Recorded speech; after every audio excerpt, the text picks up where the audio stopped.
In the world of sports, few names have sparked as much controversy as Caitlin Clark. As a rising star in women's basketball, Caitlin Clark has captured the attention of fans and critics alike. But with fame comes severe criticism, and Clark has found herself at the center of a storm of controversy. From jaw-dropping plays to heated confrontations, Caitlin Clark's journey has been anything but smooth. But what's the truth behind the headlines? Let's take a closer look.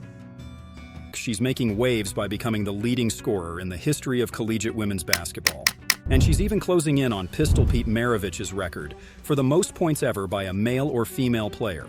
She's about 90 points away, and at the pace she's going, she'll smash that record in no time. But as her star rises, so does the criticism. Sheryl Swoopes, a legendary player herself, took shots at Clark, although she later apologized.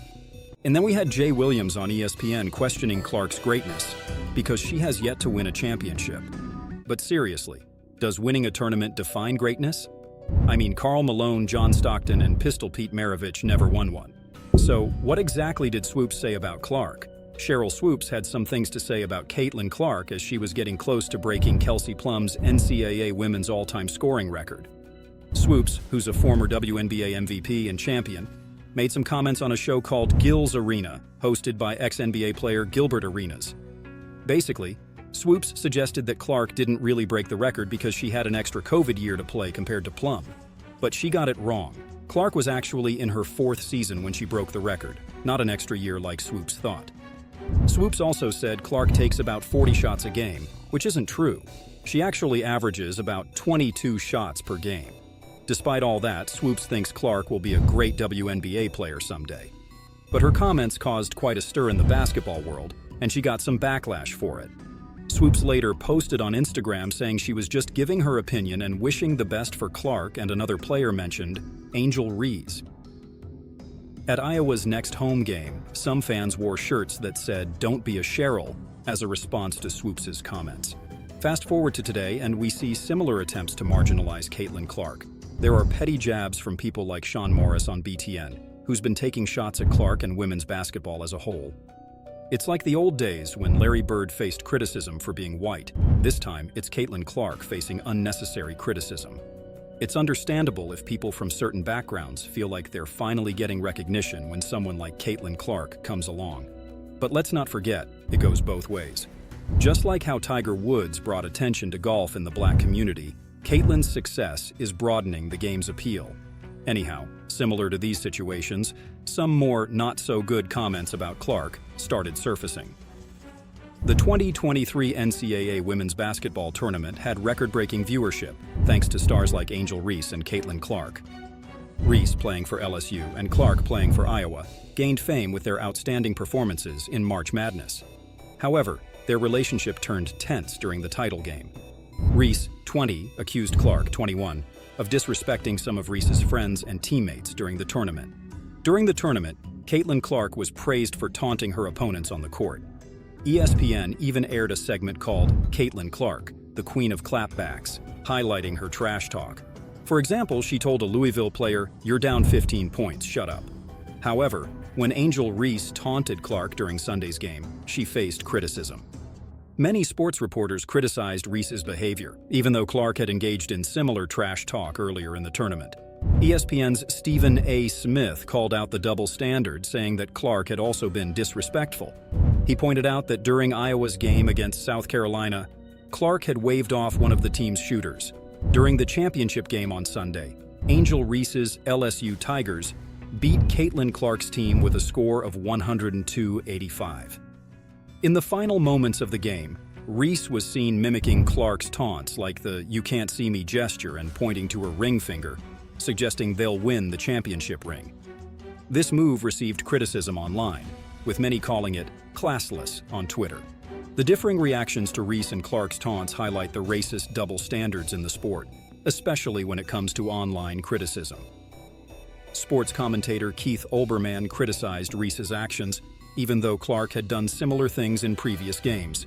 He called Reese a fucking idiot in a tweet. Both players talked about each other in their press conferences after the game.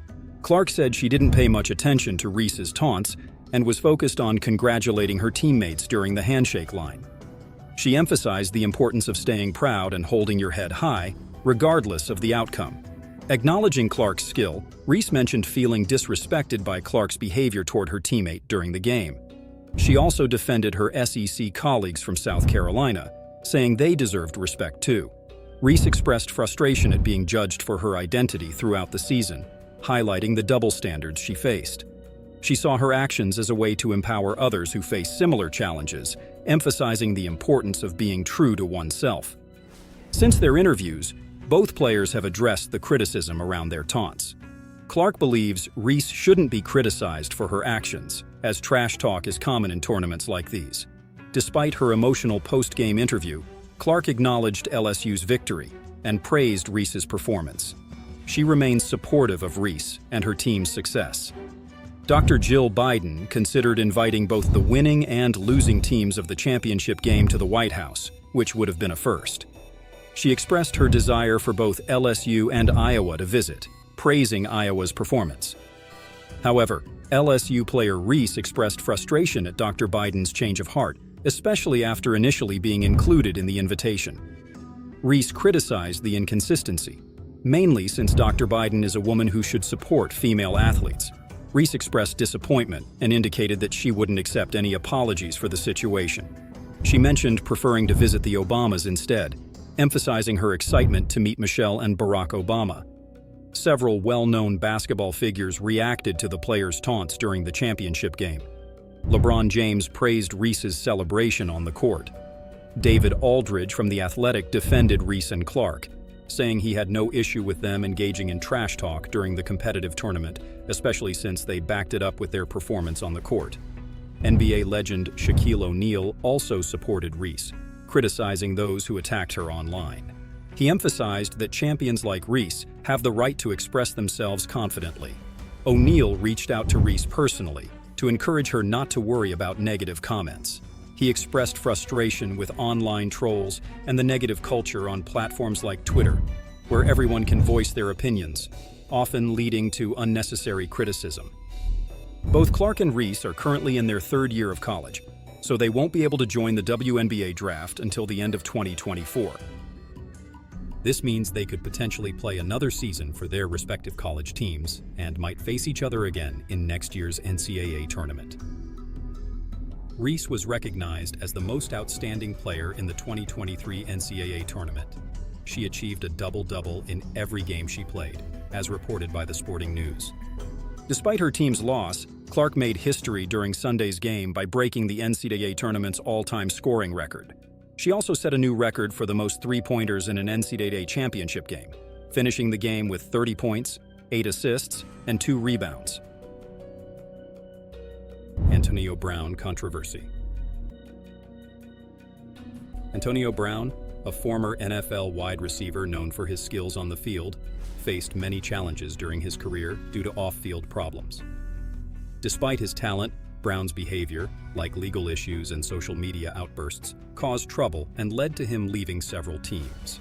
This behavior damaged his reputation and made it hard for teams to trust him. Recently, Brown sparked controversy again by commenting on social media about Caitlin Clark. This incident brought back criticism from both NFL and NBA fans, showing how Brown's troubled past continues to affect him and his efforts to rebuild his image.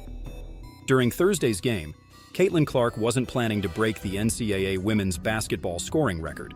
However, Antonio Brown made a disrespectful comment about her on social media. Brown's comment sparked widespread criticism due to his history of controversy. Throughout his career, Antonio Brown has been involved in many controversies. These include being benched by the Steelers in 2018, traded to the Oakland Raiders in 2019, and facing accusations of exploitation and sexual assault in 2019. He was also released by the Tampa Bay Buccaneers in 2021 and was involved in a heated exchange during a game in April 2023. Brown's career has been marked by talent, controversy, and legal issues, often overshadowing his on-field performance. Caitlin Clark made history by breaking 3 major college basketball scoring records in less than 3 weeks. Her outstanding regular season ended with her becoming the all-time leading scorer in NCAA Division I women's basketball history during Iowa's win over Ohio State. Despite achieving this remarkable feat, Clark remains humble and focused on helping her team succeed. She hopes her success will help advance women's sports and inspire others, emphasizing that breaking records isn't the only way to make a mark in athletics. Clark's journey to this point has been filled with challenges, but she has handled the spotlight and pressure with maturity and grace. As she prepares for the postseason, she's focused on leading her team to conference and national championships rather than chasing individual records. Reflecting on her achievements, Clark finds it surreal to be at the top of the NCAA scoring chart, acknowledging the hard work of those who came before her. Overall, she hopes to be remembered not just for her records, but for her competitive spirit, teamwork, and the joy she brings to the game.